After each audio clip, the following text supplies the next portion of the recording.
Hi, I'm Eric Landblom. When I started my leadership journey, I went through different role models, people of success that were giving out their life lessons, talking about their experiences on their journey of becoming a leader. In 1998, I came across a lecture by Lou Holtz as he's talking about his time at the University of Notre Dame as the head football coach. And what I took from that is his talk about trust. In there, he said, trust is the basis of all relationships.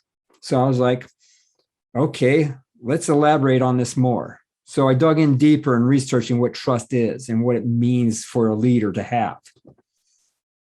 Trust is a two-way street. It takes time to build. However, trust can easily be destroyed. It just takes one simple act, one simple thing to destroy that long time of building that trust.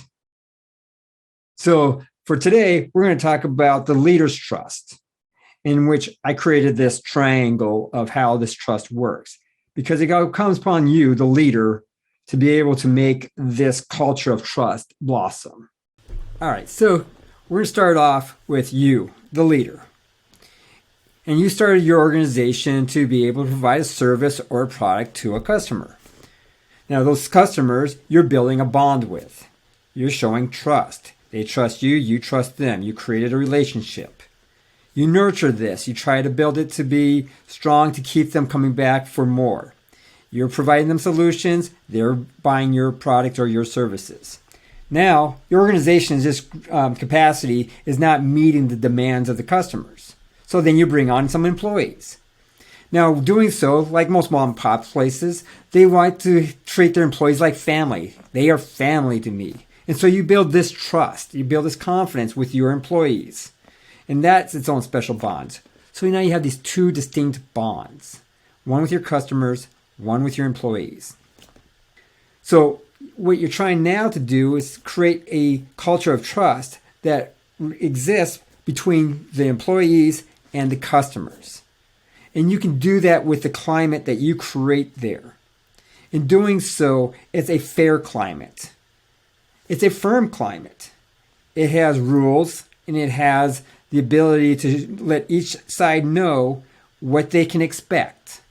Expectation management is key in everything. So what happens if there's a strain between the employees and the customers? That involves your involvement. Now, if you stay with the expectations that you set, if you treat it firmly and fairly, this can be repaired. However, that one moment that you take a side, such as you took a customer side over an employee side, because the customer wants something as a buddy, but you've already told these employees that this is the way we're doing things. And so now you're overriding them with the power that you gave those employees. Now the employees do not trust you because you kind of took the other people's side. Now you're going to have strained relationships in the things that you do control. Your relationship with your employees is now strained. Your relationship with the customers can be strained. And these are the two that you created. But yet, because you inadvertently did something to the relationship and the trust between the employee and the customer, now your direct trust has kind of been tainted.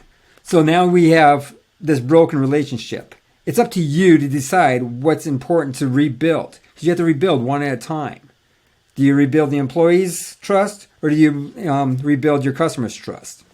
That is up to you. That's how I can help you of how the situation dictates of which one you should rebuild first.